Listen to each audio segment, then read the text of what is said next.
All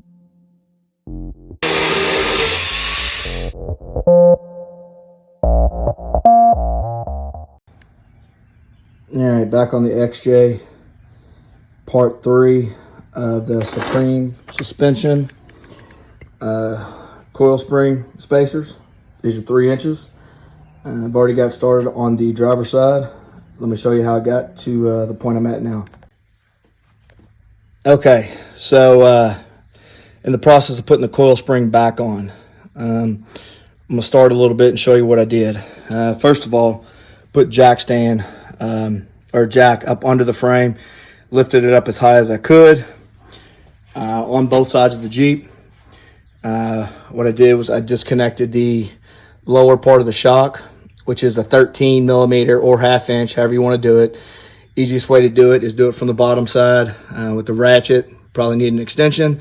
Put a 1/2 inch closed in on top, and then push your shock up out of the way.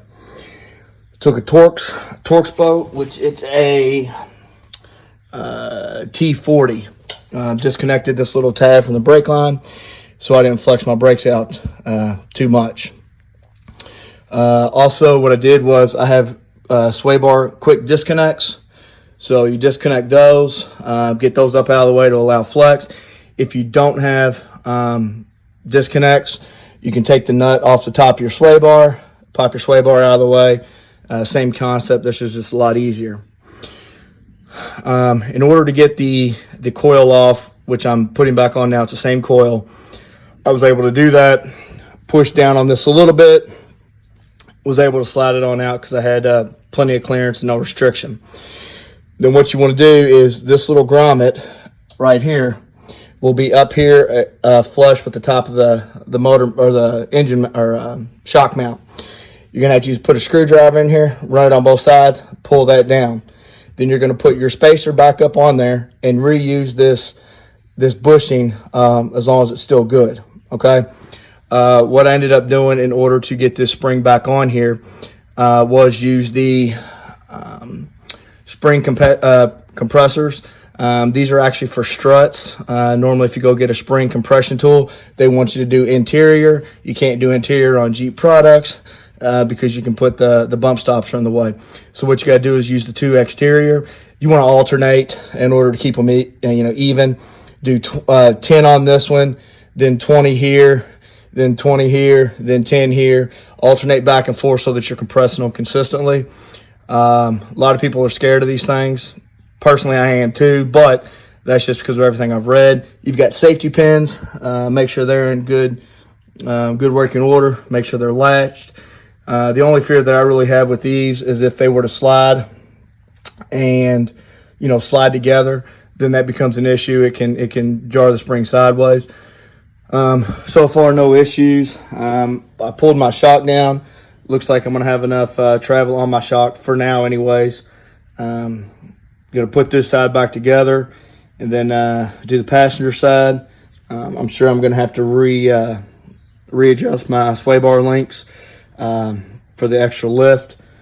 Looks good so far on this. 3 sides are circular, 1 side's flat. Originally I had this turned towards the body side of the vehicle, and then for whatever reason I decided to turn it outward. I don't know, maybe for more tire clearance. I don't really know that concept, but I imagine it's supposed to go body side. I just liked it better pointed out this way. For wheel travel, it was just something less than my tires were going to hit if I ever got to that point. But that's kind of what we got. I know this kind of looks unorthodox. It's really easy if you have a lift. I don't. However, I've got 4 floor jacks, and then I've got jack stands under as a safety in case anything falls. So good shape. We're going to get this reset. One thing I did forget to say, you will have a coil spring retainer that goes on right here. And obviously you've got a groove where the coil spring needs to go. So once you get your coil spring back on, make sure it's adjusted where it needs to be and put your retainer on prior to reassembling your shock. So let me get some more of this done and we'll take some more videos. All right, this side's back together. Gonna probably have to end up getting adjustable lower control arms just because of the angle that's going to be pushing back when it flexes. However, once I get it lined out, I think I'll be fine for all intents and purposes for right now. Shocks hooked back up, got it bolted down. Had enough flex on the brake line to where I could put it back where it was. So it's all sitting pretty good. It's a little cockeyed now because of the way I have it jacked up, but I'll show you what it looks like once I get it all put back together. As you can see, the coil spring is back in the little groove that it's supposed to be in. Retainer clips on. We're gonna go start on the other side. All right, so coil spring's off. We took this rubber bushing off. And what you're gonna do, Supreme suspension block goes there. Make sure it's seated. And then put your bushing back up to make sure it's snug.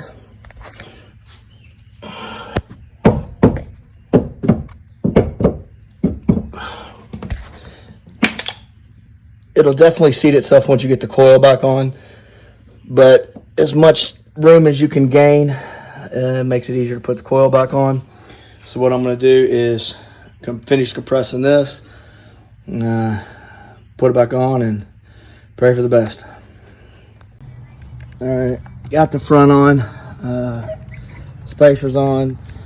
Got to reconnect my sway bar links, but I'll adjust those and get those on in a second. Gonna tighten up the rear shackles now that it's sitting level, and then I'll send you all some completion pics. All right, finally done. I know I didn't measure prior to, but a huge difference in height overall. Super excited about this. Tightened up the rear shackles. It was just another step in this build process that I'm doing. Really good clearance, minus the hog heads, which is normal. But I mean, from the side, you can just tell it's sitting there.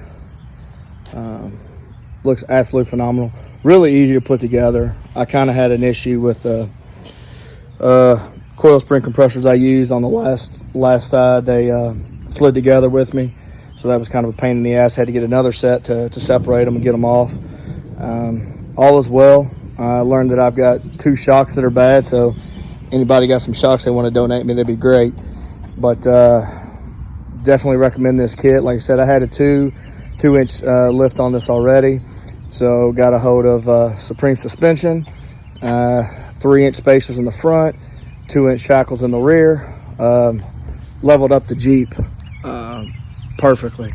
So super excited, and thanks for watching.